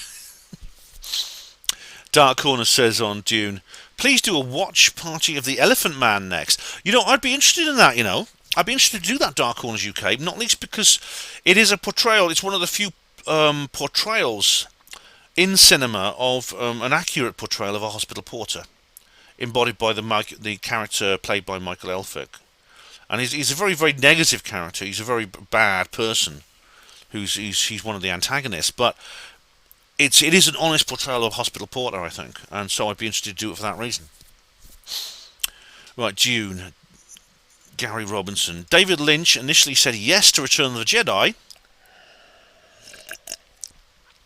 but called Howard Kazanjian back the next day and told him he changed his mind, and he felt it would drive him mad, having to direct a film whilst being directed himself by George Lucas. Which is how it was going to go down. Yes, I suppose, yeah, because of course Lucas didn't directly direct Empire Strikes Back either. He got someone else to do it. But of course, I didn't know that, actually. I had to check, because it is still just as George Lucas as A New Hope. So they went with option 2, which was Richard Marquand, but that didn't work out as well. But that's another story. All right. Jack Malloy says in reply to Gary, Philip John Davenport, Order of the Dragon 54. Right, I don't know what that means. Right, here we go. Here's another post by Gary. Gary's always he's a goldmine of information when it comes to all things cinematic. Oh, Gary. My nose is itching again. It does happen when I'm doing videos. In regards to David Lynch coming on board as director of Dune, it wasn't an overnight thing, as Ridley Scott was working on it for at least a year, I believe. Yeah, you did ask whether there's any signs of his footprints anywhere to be seen in the Lynch film. I'd have to watch it again and think about that. I think I mentioned before that he ended up leaving the film partly because he and his team were not keen on some sort of Dino De Laurentiis plan, such as filming in a mud-floored studio in CDMX that apparently smelt bad. As far as I know, his connection to the film essentially fizzled out as the production continued to stall. He also lost his older brother, which understandably made it hard for him to focus entirely on Dune. This is one of the reasons he and Ivor Powell ended up accepting the job of making Blade Runner, as Ridley Scott felt it was a film he could channel the darkness into. Oh, right, I didn't know that about his bereavement. That's very sad. Certainly, Blade Runner is very much a filmy noir, yeah. Tessa says on Dune, none of the renderings can match the book. Maybe not. I think the Lynch one comes very close. Lynch does a good job. I read the book directly after I'd seen the film, and I think he does a good job. Tessa says, poor Sting and Doc Martin's restaurant owner. I don't remember Doc Martens restaurant owner. But Sting played Fade Author, yeah. Tessa says Elephant Man was great. Yeah, I mean, I thought Elephant Man was a really good movie. Yeah, again, it was done very well. It was based on a true story, but a lot of information, a lot of plot lines were added to give it more impetus, and that's where Michael Elphick comes into it. Yeah. Dune, Sorenable. Cheers, Ben. You're welcome, Sorenable. I hope you're doing all right. Nice to see you again. And nothing as it seems says on Dune. Quiche la Poodle. What? Quiche la Poodle. It sounds like French. Quiche la Poodle. What's this? I have here a link to a YouTube video. Oh, the B-52s. What's this? Wild Planet. I don't know what that means. Video unavailable. Alright, okay. It says Quiche Lorraine by the B-52s. Well, I've not heard that one. I like the B-52s though. Love Shack. Da da da da da da. Yeah. Okay. That's someone I've blocked. Tadpole9183, who I know who that is on Facebook. On Theory of Permanent Disclosure. Your Stagecoach prices are far better than mine, Ben, and I live where Stagecoach started and where the HQ is. It's £5.40 return for me to go a mere 6 miles into town and back. All right, Tadpole, I don't know where you live exactly, but I think it's somewhere in Scotland. But I'm a bit surprised because they did say that they were keeping like a nationwide £2 single flat fare, and they've been doing it since the lockdown. I didn't know about that. Well, that's obviously it's not universal, right? Theory of Permanent Disclosure, Dark Corners UK. I was really hoping to attend this meeting of the EA UFO, especially since you were in my neck of the woods, but had to work, unfortunately. Maybe next time. Oh, Dark Corners. It would have been great to see you, but you can always come. You can always come along to another one. You can really come along to another one, yeah. I do them regularly. I do at least once a year, I think, for EA UFO. The Crafty Nihilist. Hi, how you doing? Both of them say, the shirt really suits you, Ben. Well, thanks, Crafties. That's on Theory of Permanent Disclosure. And Emlyn-Jones says, not as much as my t-shirt. Yes, I've got it on. I've got it on now, see, look. Nice to see him in his glasses reading long distance with them. His optometrist must be proud as hell. Ben, you've got to stop saying jerked awake. It's really rude. It'll soon be time for the winter coat to come out. Yeah, definitely. Yes, this year's gone quickly.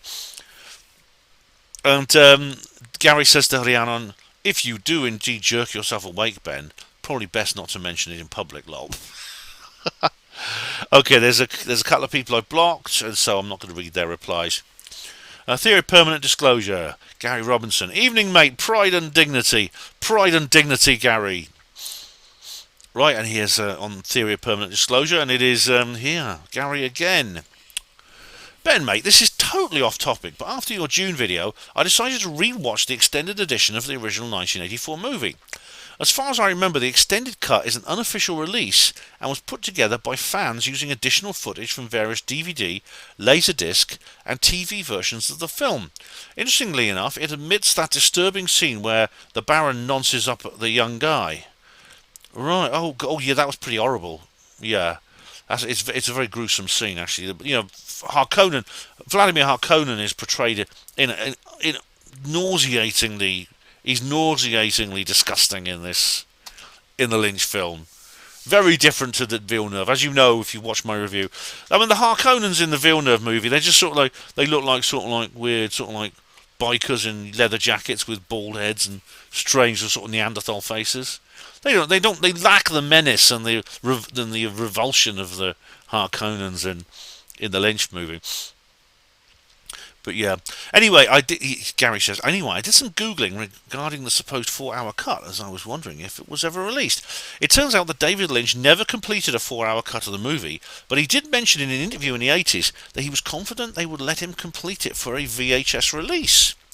There's a vintage interview with Raffaella De Laurentiis, who was the producer of the movie, in which she explains that they were working from a 4-hour work print. However, most of the original additional footage was never finished and was missing sound and visual effects, etc.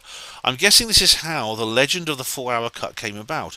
There's also a guy in forum who claims he's seen the 4-hour cut, but based on what Rafaela De Laurentiis said, I can't see how that can be true. Cheers. Thank you very much, Gary, for the information. This is one of these sort of urban legends of the screen. A bit like there was the secret 7th episode of Fawlty Towers that everyone says exists, but no one's ever seen.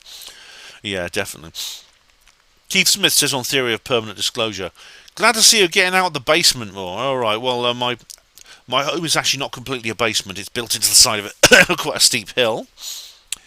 Yeah. And I've got 2 people here who I blocked. Right. And we have nothing as it seems, says on Theory of Permanent Disclosure. Since you brought up Carl Sagan in your talk, here's another quote of his. Quote, one of the saddest lessons of history is this. If we've been bamboozled long enough, we tend to reject any evidence of the bamboozle. We're no longer interested in finding the truth. The bamboozle has captured us. It's simply too painful to acknowledge, even to ourselves, that we've been taken. Once you give a charlatan power over you, you almost never get it back. Unquote. And you know what? That's probably true, actually. Unfortunately, nothing as it seems. This is kind of things like, it's Mark Twain. It's easier to fool people and convince them that they've been fooled. I think it's because it is, as he said, too painful. It involves going through a mental ordeal that most people want to avoid, which is so uncomfortable that most people will be in denial rather than face up to it. And David Smith says here, nailed it. The fact that balloons exist and are regularly launched to high altitudes just doesn't seem to factor in. Oh, right, I know what you're going to say here. The fact that professional pilots have gone on record stating they saw drones during the media, drones are bad, craze, which later, after investigations, turned out to be not drones but other things like birds, bags and balloons, thus proving that professional pilots do make mistakes, also doesn't factor into it. The picture of the UFO seems set up, fenced nicely in shot at the bottom, overhang of the tree branch, something like Billy Meyer would produce. Oh, dearie, dearie, dearie, dearie me. That David Smith, that is a rather weak riposte even by your standards. The fact that balloons exist, not least because I've actually detailed why that doesn't fit in with this story and the regular launch to high altitude. I've already explained why in the videos I made about ObjectGate why it doesn't fit. It just doesn't fit. The fact that they were never referred to as balloons, the fact that it would be very easy to call them balloons and just to lie, things like that. And the professional pilots have gone on the record stating they made mistakes about drones. Yes, okay, they made mistakes.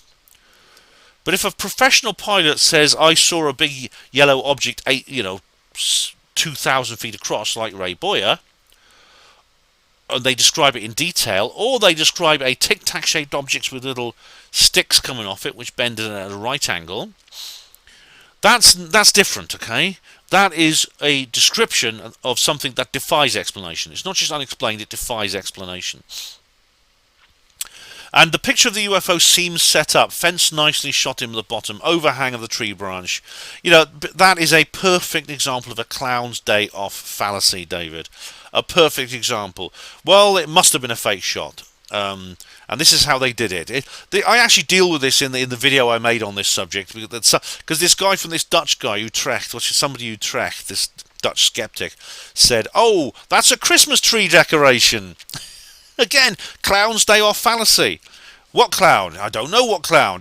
Well, you have to explain what clown it is. No, I don't. I can just make it up off the top of my head, and it wins by default because it doesn't involve aliens. Oh, dear, David. Come on, you can do better than that, David. Right, here we go. Neil Peel, Paranormal Peep Show, says, on Theory of Permanent Disclosure, I thought you were... Oh, right, this is just... okay, I'm not going to read this out because it's something to do with Neil not explaining where I went and why. And then Neil has a conversation with somebody I've blocked, who I will not read out, which I'll not read out. And Steve Mumbling says here, now I should point out I put a text comment to Steve just before I started this recording because Steve Mumblings, for some reason, a lot of comments went into the spam folder in the last couple of days, and I literally just published them. I liberated them from spam just before I came on the air. Steve, I think, is going to accuse me of deleting his comments, and I'm now proving that I haven't. So there, Steve. I have not deleted your comment. In fact, I'm replying to it now. And Steve Mumbling says, still trying to keep this science fiction ET nonsense alive. Oh, really? Great. That's yes. Well, yes, I am trying to keep it alive, but I don't think it's ET nonsense, Steve. That's a very short comment from your part. If you ever do this debate with me, I hope you can do better than that. And then there's a reply from the person that I've blocked. And we have here on Israel War livestream, David Smith says, "Good stream. I thought there was a decent amount of nuance from you on this." David, I'm blushing. Honestly, my head is spinning. Praise from David Smith. I'm on the left, and I'm not out to destroy society, culture, or whatever the claim was. I'm sure you're not, David, because you're probably not high up enough in the agenda, in the hierarchy of knowledge to actually know that you're doing that. I'll support anything that can show it's beneficial to society. Right, me too, David. The far radical left types are as annoying to me as they are you, mate. It'll be like saddling you with the R word. Oh, right, is that the one you can't mention? Yeah, which would mean someone who's mentally handicapped. Yeah, I'd never do that. A vocal minority shouldn't be mistaken for a majority. Look at the Trump cult. Wouldn't saddle every American with that baggage, or even all Trump supporters. Well, David, that's very genuine. That's very genuine, generous of you indeed. Yeah, I mean, the problem is though that when you say the vocal minority, and not all leftists are like these far radical types who say things like kill all white men and stuff like this. The problem is that, David, though, that those more moderate ones, the ones who say things like, yes, well, we think whiteness is a bad thing and needs to be stopped, but we've got nothing against white people. We'll allow them to live. They can own property in our future utopia. The people who say things like that, they never punch left. They never ever punch left. By that I mean that even though they say they disagree and even like are very strongly oppose the people who say things like that, they still regard them as fellow travellers and comrades. I mean, they'll provide, for example, there's a lot of moderate feminists, for example, who give donations to the true radicals, who want to put all white men in gas chambers. They still give money to those people. They'll provide legal advice and succour of various kinds, things like that. So, and I think until these more people like yourself, I mean, not necessarily you yourself, but people on the sort of moderate centre-left start punching left a bit more, I'm afraid I can't take what you said seriously. But I'm glad you think I'm nuanced. Definitely. Right, let's have a look. There's someone I've blocked. Right, get rid of that. I'm not answering that person. And then UFO Nut. That's a good name. On theory of permanent disclosure. Yes, UFO Nut says, Ben, I see you. I'm a UFO nut as well. Yeah, Ben, I see you have some negative messages from certain people as usual, but in time they will be proven wrong. Thanks, UFO Nut. And you know what? They'll have to do it from a distance because I blocked the bastards. I've blocked 2 people. I've actually blocked 3 people. 2 of them I was glad to see the back of. And there's one that I was very sad about, but these things happen. Your talk was a more confident and more professional one. Oh, thank you. Have you been taking public speaking lessons, lol? No, I think it's just something I've learned to do over time. If you look at my first ever public talk, which was at the David Ike discussion group in London, it sounds to me quite amateurish. I had notes and I was continuously looking at my notes and stuttering and things like that. So it's something you just learn over time. I found that. I enjoyed what you had to say. If I'd known you were speaking, I would have travelled to Newmarket, as I'm not far away. Hopefully next time. Oh, bless you, UFO Nut. And you know what? If you follow me on social media, you'll know, because I always announce these things in advance. I always announce these things beforehand so that people know that that know that I'm actually going to be there, so you'd have known. But you know, if you do that, you'll catch my next live when I'm booked again to do something else live. Okay, so now we move on to BitChute. That's all the YouTube comments done, right? I'm still inside 2 hours. Okay, I'm going to start with the uploads since the last comments reply video first. Then I'll go down the notifications list. Okay, here we go. I've got some notes as well. I've got to go through. Reply to comments 84. Show comment. Oh, why do I have to press a show comments button? There's no comments anyway. Okay. Israel war live stream. There's probably going to be a lot said about this because this is BitChute and I go a bit nuts over things like this. There's a lot here. Yeah. Here we go. Anton McNamara says, I never realised that it is possible for Emlyn-Jones to be right about anything. Me neither, Anton. But in the first video you show, he actually is. Margaret Hodge is an apologist for child murder and ethnic cleansing. Emlyn-Jones is at least 39 and must have turned 40. Yeah, he's something like that. He has this natural youthful look about him, but he's much older than he looks, yeah. And Anton says here, if Palestinians have victimhood bound up with their identity, I'll happily excuse them for that. Right. And there's a chart here with the human cost of the Israel-Palestine wars as a line graph here, which is awful, yeah. And it's comparing Israeli to Palestinian losses, and it's basically saying here the Palestinian losses are exceeding enormously the Israeli ones. Like it says here, so far Palestine. This is 2008 to 2020. Palestine 5,590, Israel 251. Yeah, I take your point there, Anton, but I think this is another example of what I talk about when I say, well, look at what the other side are doing, because I don't think it changes how I feel about the massacre that took place in Israel a couple of weeks back. It doesn't, and I don't think this chart actually in any way mitigates what was done. And Anton says here, look up the bipartisan divide as being between Zionist and non-Zionist. J words can be non-Zeds, as evidence here. Oh, I know about this, yeah. This is a man born in Palestine, now lives in Stamford Hill, wants to go back. This is a Jewish guy. I've seen this video, yeah.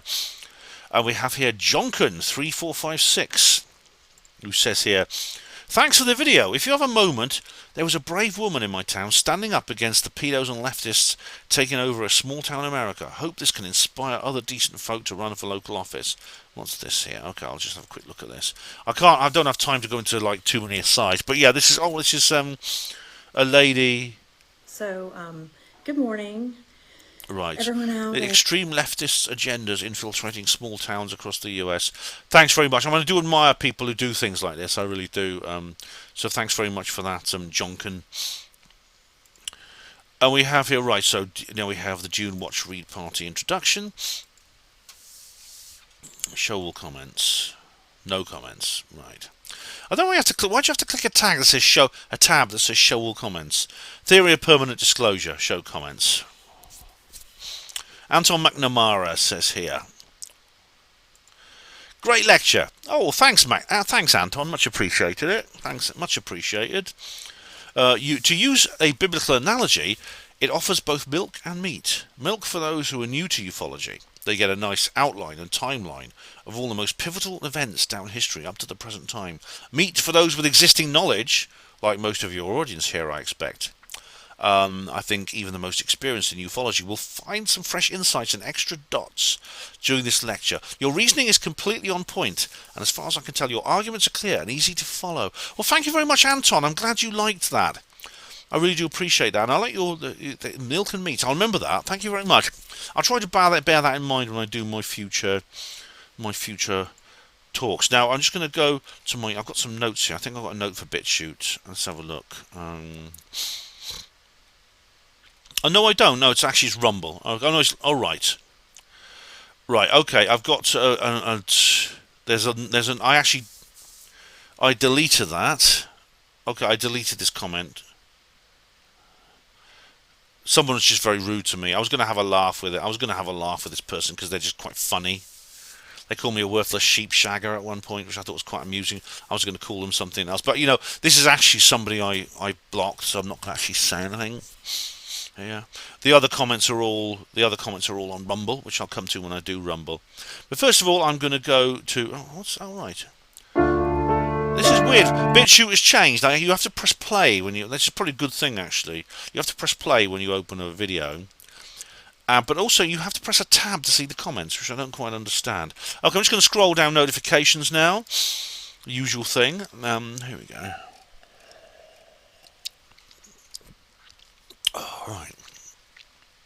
I'm surprised that this is actually. It is turning into a very, very short comments reply video. I'm not even up to the 2-hour point yet.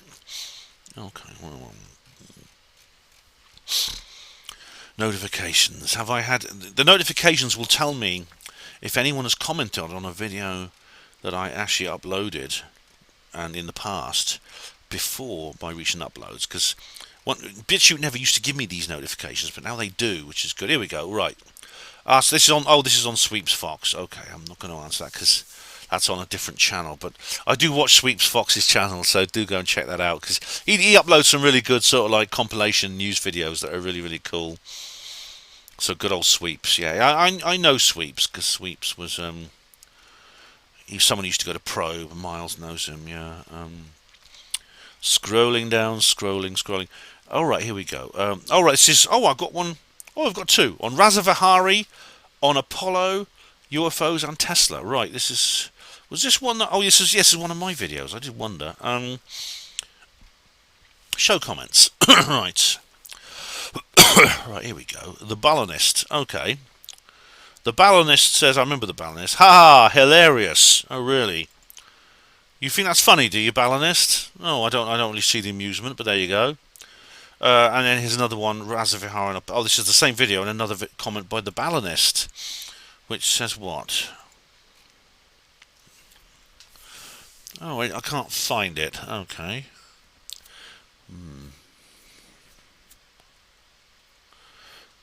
Right, 11 replies. I think it's on this thread here, where Woden20 was commenting a lot. No, it's not here. Because all the other ones I've replied to. Right, so I don't understand that. Anyway, I'll do the usual. Up to the top, mark all as read, and delete all. And on we go to Odyssey. Odyssey.com. And Odyssey's a lot easier to deal with now because I've learned how to use the notification system simply to filter for comments only. Which is good because it goes back a lot further. It allows me to go back a lot further in time before they're deleted. Because as you know, general Odyssey comments, as I've said many times, have like a 10-day limit, and then they're pruned. So, I go to comments. What do I have here? Theory of permanent disclosure. Right, here we go. Where we are? 17 days ago. 28 days ago. All right. I'm not going to. There's several I'm not going to reply to. Basically, Shelley of the. These are all public, so I might as well tell you.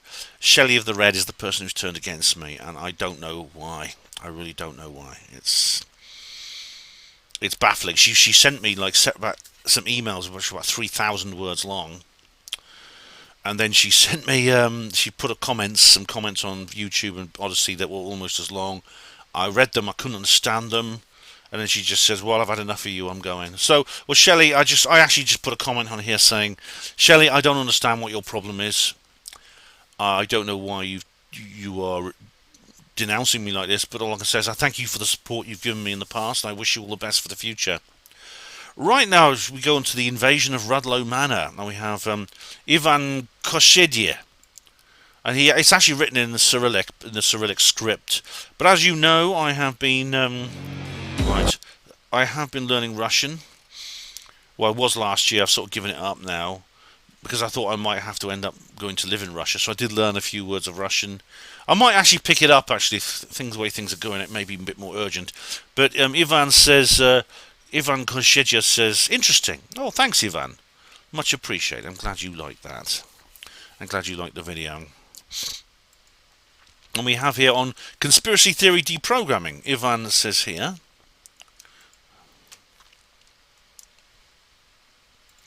Good content. Oh, thanks, Ivan. I'm glad you enjoyed that too. Oh, don't... I'm not spamming it. Oh, I should put some random things there. There we go. I'm not spamming. Bloody hell, Odyssey. Can't you... Oh, well, it's easy to outwit them. I just put like loads of random letters and numbers after them. Israel War live stream. There we go. Oon, how are you? Who else is there? Right, Ivan says you're about as Welsh as Yorkshire pudding. Oh, very... That is silly. That's a silly thing to say, Ivan, because I am Welsh. I mean, my name Emlyn-Jones is very Welsh. Now, if you're Russian, you may not realise this, but my name is very Welsh. My accent is English because I've lived in England since I was 8 years old. But I'm an expatriate Welshman. So no, I'm totally pure-blooded, racially cleansed Welshman. I am. Yes, indeed, I am. So no, they siarad Cymraeg hefyd. So yeah, actually my Welsh is a bit rusty. I'm much better at Welsh than I'm at Russian though. Okay, and finally, denial or error says on Theory of Permanent Disclosure. This is a new someone. It's a name I don't recognise. And I've got to walk back now. So. This is a name I don't recognise. But he says here, best wishes to you and all your washing machines, Ben. Oh right, my washing machines. I don't know why you. What's this about washing machines? I don't know why you put that in there. Does washing machines come up in this video? I don't know. Anyway, on to Rumble. Rumble. You know what? I've got 10 minutes to go. Am I going to get this done inside 2 hours? That'll be a first. Okay, so what I'm going to do is I'm going to go to the notifications because I have actually had. I did actually have a comment on the invasion of Rudloe Manor. I made a note of it because you don't get notifications for past videos. On Rumble, but I did actually, and of course this is going back to before the last comments reply videos, so I will go to in the invasion of Rudloe Manor. I'll do this one first, and I'll go through the lists of I'll go through the list of comments.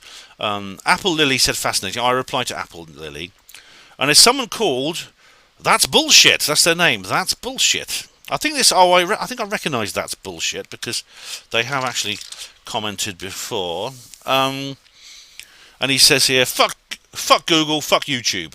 For the reasons mentioned, I'm on Rumble. I can't take their Nazi ways of dictating what I can say. I totally agree, and I gave him a thumbs up for that. But that's bullshit, absolutely. And I actually put a comment here underneath in text. I know what you mean, TBS. To hell with Silicon Valley. God bless the alt techies and free speech social media." And that's absolutely true. I mean, in terms of my sentiments, I am totally and utterly indebted to people who create things like Rumble. I really am. So we'll go to reply to comments 84, although I don't think I have any comments on here because I didn't get any notifications. No comments. Dune Watch Read Party introduction. No comments. Israel War live stream. No comments. Theory of Permanent Disclosure. No comments. Okay, that's Rumble done. So now with... how am I doing for time? Got 7 minutes left. Yeah, I'm going to do this inside 2 hours. I can't believe it. I'm just going to go back to YouTube now. I'm going to do a refresh and see what comments have appeared while I have been in the middle of recording. So let's have a look then. Amazing, eh? Inside 2 hours. When did I last do... When did I last do one? When did I last do one? It's got me into... When did I last do one? In which, literally within 2 hours. I can't remember. Okay, so what do we have here? Let's have a look. Nothing so far. Miles, blast past, Christmas, fast, blast. Right. I'm going to go to maybe a Christmas conference. That'd be good. Let's see. Slapped Ham, Maya 2C, Quest TV. Diego Rivera. Genius 2, the real genius. Oh, that's funny. When he appears on my notifications, he has his original name. Israel Diego Rivera, Genius 2, the real genius. But yet when I actually click open the page, strangely enough, it's his weird sort of Israel Diego Rivera Genius, and it's like distorted. And Diego Rivera says anyway, You must know every coach and bus journey in the UK. Well, I'm pretty close, Diego Rivera, because I use them so much. And Diego Rivera says here, aliens will make us eat the bugs. Yes. I'm sure Klaus Schwab is some kind of like mantid. He really, really is. You will eat the bugs and you will be happy, except the bugs which are the alien mantids, because we will rule the world. It's in my book, The Great Reset. Yes. Well, that's it, guys. A 2 hour long, a really short 2 hour long comments reply video. Who'd have thought about it, eh? Who'd have thought it? So, yeah, basically, what else can I say except thank you very much for your comments. They've been really, really good. I think perhaps blocking a few people actually is one of the reasons this is shorter, and the fact that some people who are very verbose and long-winded have departed. So maybe that's why it's only 2 hours. In the meantime, but thank you very much for all of you. I really do appreciate your comments. I really, really do. Please do share my videos around. Tell your friends about it. Put it on your own social media. That's very much appreciated. To get around the shadow banning that I've got this millstone around my neck of shadow banning, but it can be removed. What's coming up? Well, I've got a cold case I want to go into, something I actually did talk about before, but some new information has come to light. Stairway to the Stars is coming up in... I can't believe it's just over 2 weeks. I can't believe it. Yeah, I'll be off to Viva Las Vegas. Yep, I will be, unless something terrible happens, like alien invasions and things like that, or something like that in between. But if not, I will be off to good old Las Vegas, and where I will be... I'll be gambling away my life savings, what little I have. But I will be going to the Stairway to the Stars conference. There will be a full reportage as usual. First, HPANWO TV's first trip to the United States. What else have I got? I've got a couple of, obviously maybe. Actually, I made a list of future videos here. I'm going to the Senedd Cymru as well. Yes, I'm doing that. I'm also hopefully doing that's in Cardiff. I've got that planned, and also I'm also maybe doing a test live stream on Odyssey, which might be nice. I've been toying with the idea of doing a live stream for the new UFO report from the American government, but it's so boring, it's hardly worth it. I did a comment. I put an article on the HPANWO Voice, and I don't really see why I should do any more than that. But I'll think of other things to do for videos. No worries, there will be more videos coming very soon. In the meantime, thank you all of you for watching HPANWO TV. Hospital Porters, Pride and Dignity. Stop the New World Order. Conspiracies, government cover-ups, Earth mysteries, monster cryptids, psyops, saucers and black triangles, HPANWO.